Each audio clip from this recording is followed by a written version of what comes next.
Qual é o futuro da educação? Neste episódio do Expresso Futuro, a gente vai pensar sobre o papel da tecnologia, inclusive em momentos de emergência e distanciamento social, como na pandemia do Covid-19.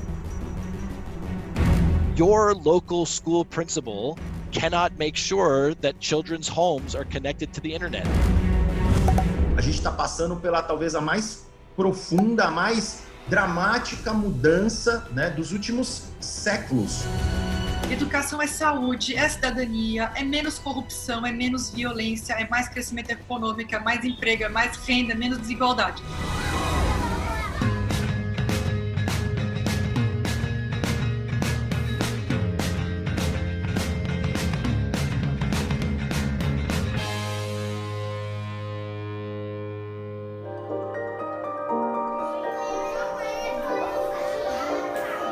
Gente, se educação já é difícil em tempos normais, imagina em período de pandemia com distanciamento social.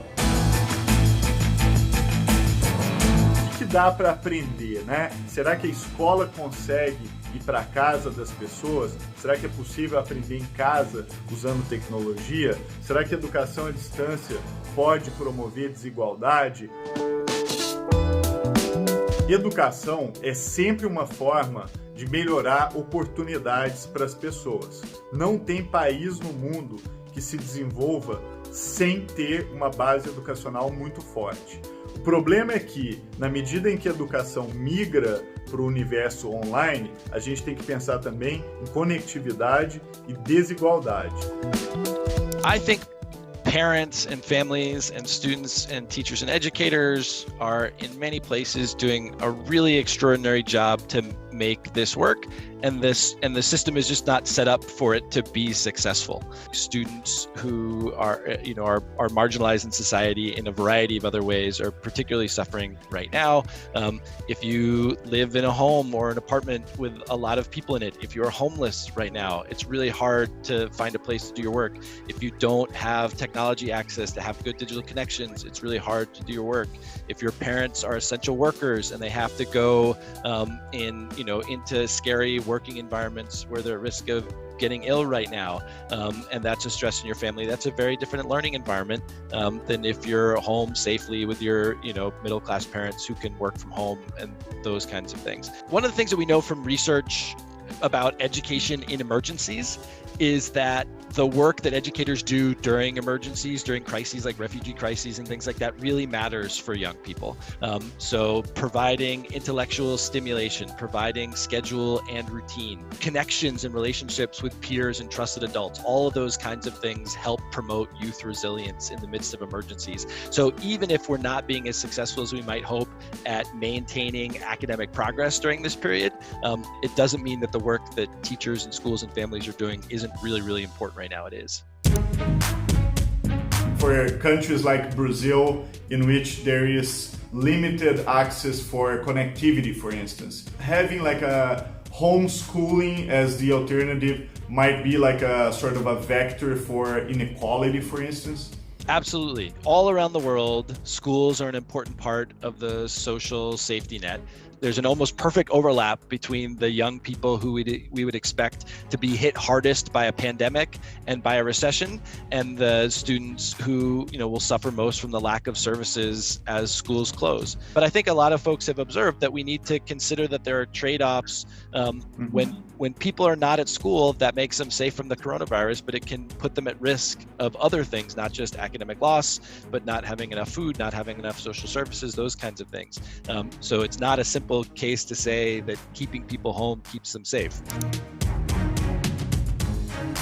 Hoje no Brasil, são mais de 70 milhões de pessoas que não têm acesso à internet ou têm acesso muito ruim.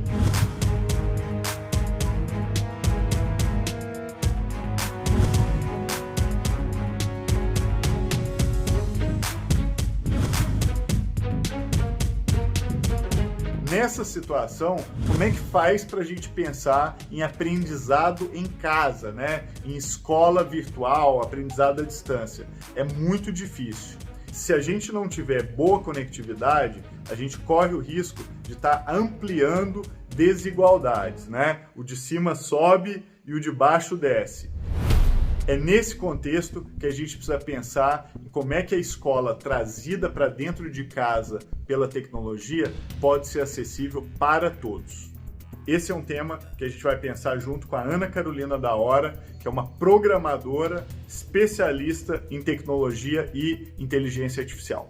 Nina, eu queria saber um pouquinho do seu trabalho. Eu trabalho mais com educação tecnológica hoje, não só levando para os alunos, mas para os professores também, que na sua formação, infelizmente, ainda não tiveram uma formação que colocasse ferramentas tecnológicas para eles aprenderem a utilizar. Então, tem muitos professores que estão tendo que reaprender, estão tendo que pedir essa ajuda, e tem professores que eu tenho ajudado muito nessa utilização das ferramentas.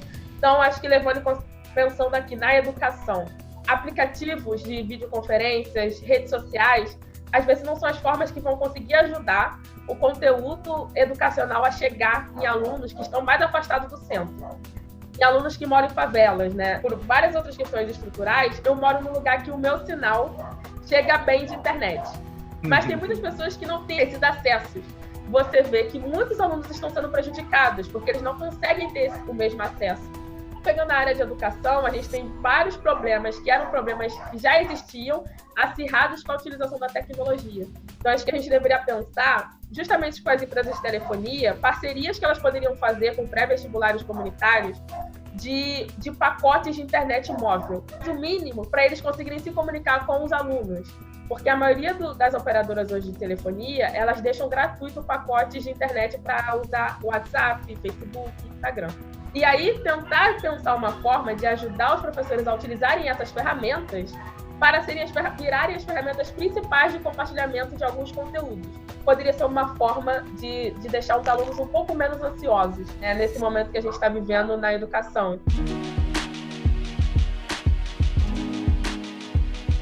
Justin, do you think governments are looking into technology as a sort of a way of promoting public policy for education? To my knowledge, the main kind of policy shift that has been made, mostly at the school and district level, is to try to take all of the computers that we usually keep inside buildings and get them out into kids' homes. One concern that I have is that there's been a kind of rhetoric which says it's really important for the schools to make sure that kids have devices and that they're connected to the internet. Your local school principal cannot make sure that children's homes are connected to the internet. That is not, we're not going to have principals that are taking fiber optic cable and running it up rural valleys and getting people connected. Like, that's a job for municipalities. That's a job for states. Eu acho que a gente deveria ser o primeiro espaço a ser totalmente 100% conectado é a escola, né? A escola pública. Que hoje, quais são os espaços mais conectados? As residências da elite brasileira e as empresas. A gente não está conseguindo chegar onde a gente realmente precisa, que é conectar todas as escolas públicas. Mas por quê? Porque a conectividade, a internet, o digital vai substituir o professor, a escola? De jeito nenhum. Mas é porque esse professor ele pode ser apoiado por uma escola conectada. Né? A gente precisa pensar sempre no digital como um complemento, como um suplemento ao presencial. É entender que a tecnologia ela tem que ser usada para ajudar o professor, não para substituí-lo. A gente teve uma primeira onda que foi uma tentativa de substituir o professor. Então, essas aulas unilaterais, larga escala, vídeo, internet e tal. Agora a gente precisa impulsionar o professor, a gente precisa ser uma alavanca para o professor brilhar. Uma das coisas que o distanciamento social causado pela pandemia trouxe foi demolir preconceitos com relação à educação à distância. Antes, tinha gente que tinha vergonha de dizer que tinha feito um curso online, pedia até para tirar do diploma que aquele diploma tinha sido obtido por meio de um ensino à distância. Hoje, gente, isso mudou completamente. A gente precisa demolir todos esses preconceitos com relação a habilidades que você aprende a partir do ensino superior. Hoje a gente consegue aprender qualquer coisa online, inclusive programação, consegue aprender idiomas, ferramentas de administração de empresas, economia, contabilidade, tudo que você imaginar é possível aprender pela internet. E esse aprendizado, muitas vezes, é superior ao aprendizado que a gente tem limitado aos muros de uma universidade. E é sobre isso que eu vou falar com o Alex Augusto. Ele é CEO do UOL EdTech, que é o braço educacional do grupo UOL, e ele trabalha há mais de 30 anos com educação e, sobretudo, a relação entre educação e tecnologia. A gente está vivendo um processo de transformação digital por necessidade, né? Por causa da pandemia, do distanciamento social. O mais marcante de todo esse processo, que eu tenho refletido bastante, é que essa aceleração que a gente está vivendo hoje, diferente das outras revoluções, ela está sendo síncrona, né? Ao mesmo tempo, milhões, né, bilhões de pessoas foram para casa e tiveram que aprender sobre uma série de coisas. E na educação não tinha como ser diferente, né? Eu acho que a educação está sendo profundamente impactada no seu modelo. A gente está passando pela talvez a mais profunda, a mais dramática mudança, né, dos últimos séculos. E o modelo de sala de aula, esse modelo que se criou para dar escala no processo de educação, está sendo questionado. Eu acho que a gente tem um desafio e um alerta, né, enquanto país, enquanto nação que quer se desenvolver, e a gente tem certeza que o desenvolvimento do Brasil passa necessariamente por educação, né? A gente precisa ter um projeto de universalização do acesso à tecnologia. E falando um pouco do papel do EdTech nesse ecossistema de tecnologia para a educação, o que a gente quer fazer é não digitalizar a educação, mas fazer uma transformação digital destes modelos. O que é isso? É criar essa nova sigla EAD, que é a Experiência de Aprendizagem Digital. É um aluno no centro, é um aluno protagonista, é o uso de tecnologias para facilitar a vida das pessoas, é mirar na conveniência, mirar na dinâmica do processo, é mirar em rever as regras deste processo de educação e criar novos processos apoiados pelo digital. É apoiar grandes instituições de ensino no seu processo de transformação digital. Em muitas organizações disponibilizando materiais para pais, alunos e professores manterem um processo de aprendizado online. Uma dessas organizações é até a Fundação Roberto Marinho e o canal Futura. No período da pandemia, eles disponibilizaram uma série de materiais, incluindo os telecursos e vários outros recursos educacionais que foram muito úteis para manter o aprendizado nesse momento tão difícil.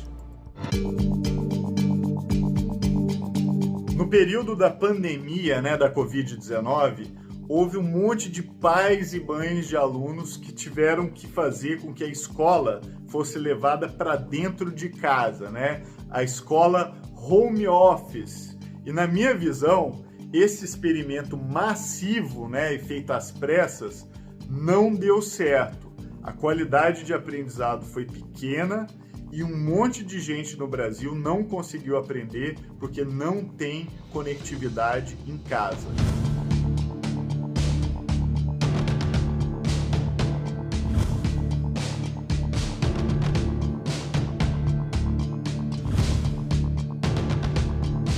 É claro que é melhor ter algum nível de escola em casa do que não ter nenhum.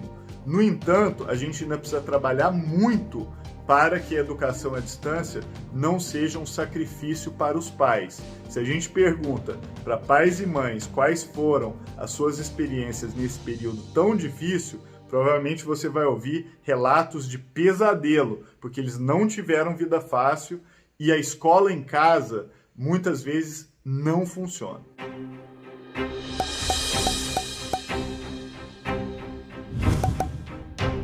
A gente está nesse momento de pandemia e muitos alunos tiveram que estudar em casa, pela internet. Dá para ter educação massiva em casa para todo mundo? Olha, a resposta é um duplo não. Por quê? Primeiro porque a gente não tem hoje conectividade, a gente não tem os alunos todos com acesso aos devices, e não também porque a educação ela precisa ser híbrida. Então, por mais que a gente tenha hoje uma situação de suspensão das aulas presenciais, com uma participação maior do digital, eu vejo que mesmo no longo prazo, mesmo com uma tendência irreversível, o digital ele vai ser uma conversa com o presencial, ele nunca vai ser sozinho. Hoje a gente não está tendo nenhuma das coisas, né? A gente não está tendo nem o presencial, não está tendo nem o digital direito, então a gente está aí numa situação muito difícil mesmo. Como é que funciona isso exatamente? O que é o ensino híbrido? Um bom ensino híbrido, ele é o híbrido porque ele é o digital com presencial, ele é híbrido porque ele é na escola e fora da escola, ele é híbrido porque ele acontece com uma diversidade de espaços educativos, então a gente pode pensar numa educação híbrida, escola com a cultura, a escola com serviços sociais, a escola com uma participação mais ativa em cidadania desses alunos. Então, ele é um híbrido em várias dimensões. Ele não é apenas o híbrido entre o digital e o presencial. E eu acho que a pandemia está começando a fazer com que a gente pense nesses outros híbridos também. Porque o digital tem as suas limitações, como o presencial também tem as suas limitações. Sempre que você traz a escola para dentro de casa, você tem ganhos, como por exemplo a conveniência, e perdas. Uma dessas perdas é a sociabilidade. Na escola, a gente não aprende só o que o professor ensina. A gente aprende a conviver com outras pessoas, a trabalhar em equipe e até mesmo inteligência emocional, lidando com os fatos ali do dia a dia. Nesse sentido, a gente tem que pensar que a escola à distância também pode não ser o melhor ambiente para alunos especiais. Então, alunos que têm autismo ou necessidades de cuidados específicos. One of the things that I've said is that everyone is having a different pandemic. There are lots of people for whom school was really socially stressful, for where learning in 42-minute blocks of class periods was not that successful. There are students of color who go to our schools that experience those schools as racist and as bigoted institutions, and being home in the loving arms of their family all day is great. There are lots of people who are thriving in the midst of a pandemic, and some of them might say, wow, this online learning stuff is great. There are some students who really thrive during that. And then there are other students who are absolutely suffering because they don't have their teachers right next to them. You know, one of the things that we're learning as teachers is that there's 1,000 things that we do every day, verbal, non-verbal, that help guide students' learning, and very few of them work in a Zoom meeting. How do we deal with this very challenging problem of getting kids to keep motivated in school? It is enormously difficult. I was interviewed by a newspaper from the North Slope of Alaska, and they said, look, you know, we're not going to be able to do remote school learning here, but this is a great time for young people to learn more about traditional Inuit values. It's a great time to learn how to sew and to bead and to cook and to repair a snow machine. Let's focus on doing the kind of learning that's most effective at home, and then trust that like one day schools will open up and then we can teach them phonics and we can teach them how to divide fractions. Imagina uma ferramenta de inteligência artificial que sabe exatamente o seu nível de aprendizado e vai te dando tarefas específicas para o que você tem que aprender logo em seguida. Esse é o tipo de mundo que pode acontecer com o modelo de educação online. É um mundo que o aluno pode estar sempre desafiado por um algoritmo para, inclusive, se manter motivado para continuar aprendendo. Qual é o tipo de uso dessas ferramentas, o que funciona bem e quais são os desafios que elas trazem?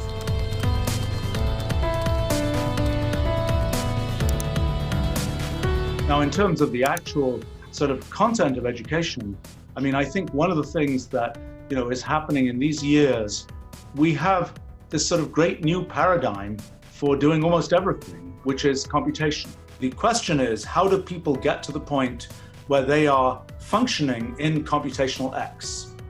And public education in most countries is maybe 100 years old, but a lot of the content of education was frozen at the time when public education was invented. And it's, you know, you learn mathematics, you learn something about writing in your language, you learn Maybe you learn history if that hasn't been outlawed in your country yet.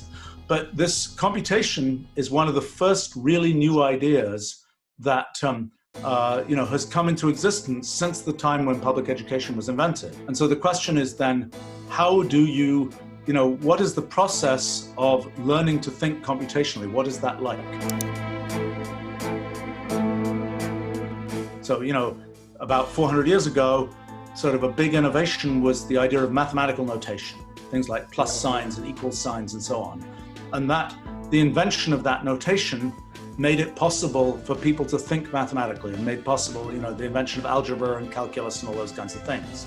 What I've been trying to do for the last 40 years, basically, is create this computational language which can represent all the things we care about in the world in computational terms. And one of the tools for that is notebooks and what I like to call computational essays.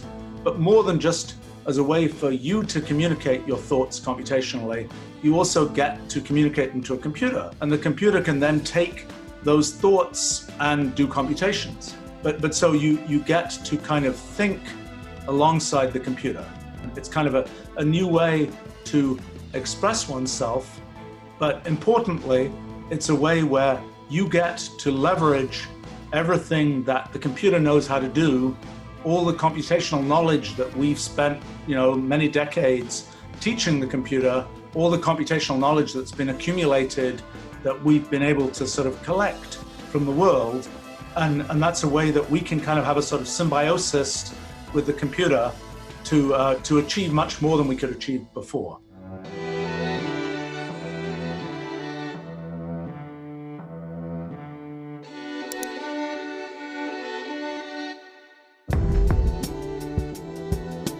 Qual é a posição do Brasil no mundo em termos educacionais? Eu já vou dar um spoiler. A gente está indo bem mal quando a gente é comparado, inclusive, com outros países em desenvolvimento. Isso nos coloca numa posição muito delicada, porque não tem país que prospera sem investir em educação. Investimento em educação é a forma da gente promover desenvolvimento humano, pessoal e também econômico. Brasil, é muito preocupante a nossa posição no PISA, porque se você olhar os 10% melhores estudantes do Brasil, incluindo escola pública, eles correspondem aos últimos 10% piores estudantes da China. Isso, Ronaldo, olha, quer ver? Tem um país até que eu acho que a comparação é melhor até do que a China, porque na China nem todas as províncias participam do PISA. Mas quer ver um outro país que tem exatamente esse resultado que você citou? Os 10% melhores alunos do Brasil estão em linha com os 10% piores alunos? Vietnã. Um país que tem uma renda per capita menor do que a brasileira. Um país que saiu de várias guerras com muitos desafios e que consegue hoje prover educação de qualidade para a grande maioria dos seus alunos. Eu tenho uma tese, o que explica e ao mesmo tempo é o que pode ser a solução para a nossa educação, é quando a educação for realmente um projeto de nação. Ela nunca foi no Brasil, nunca foi. Como eixo central do nosso projeto de desenvolvimento social e econômico, a educação nunca foi. E é o fator que mais explica aumento do PIB, então crescimento econômico, é o que mais explica a redução da desigualdade, é o que mais explica, por exemplo, vamos voltar para o Vietnã é um dos países menos afetados pela Covid-19. Isso é explicado em grande medida pelo nível educacional da população. Então, educação é saúde, é cidadania, é menos corrupção, é menos violência, é mais crescimento econômico, é mais emprego, é mais renda, é menos desigualdade. A gente deveria lutar por colocar a educação como um eixo de desenvolvimento social e econômico e em torno dela e a partir dela a gente promover o desenvolvimento em várias dimensões. Se a forma como a gente acessa a internet for desigual, isso leva à desigualdade em todos os campos da vida, inclusive do ponto de vista da educação. Hoje a gente vive cada vez mais online, então quem está bem conectado vive melhor a sua vida e tem mais oportunidades do que quem está desconectado ou mal conectado. Para a educação, esse é um desafio muito importante. Se a gente for promover educação híbrida, educação à distância, conectividade é a base de tudo, é o esforço fundamental que a gente precisa fazer para que a educação possa florescer da melhor forma possível. Quais são as escolas que não estão conectadas? Quais são as escolas que não têm equipamento? São as escolas que atendem as crianças e jovens mais pobres. Só quando a gente tiver aquela criança do interior do Piauí, com educação de qualidade, com internet, com água e esgoto, com infraestrutura, com bons professores, só quando a gente chegar nesse momento que o Brasil a gente vai poder dizer, olha, chegamos num patamar agora para poder dizer, somos um país decente, somos um país com condição de se desenvolver socialmente, economicamente, culturalmente, socialmente. Então, assim, tem muita coisa para fazer. E eu fico muito preocupada porque a gente tem um governo federal que dá as costas para a educação. A gente tem um governo federal que, nesse período da pandemia, simplesmente lavou as mãos e disse o seguinte, olha, não é problema meu, é problema dos governadores e dos prefeitos. Então, ou a gente entende que a gente tem que escolher direito, né, as lideranças públicas que vão formular, executar, implementar as políticas públicas, ou a gente vai ficar eternamente lamentando esses resultados ruins todos e não vai conseguir realmente dar um passo substantivo para frente, que é o que a gente precisa no mínimo e que a gente deve no mínimo a essas crianças e jovens todos do país.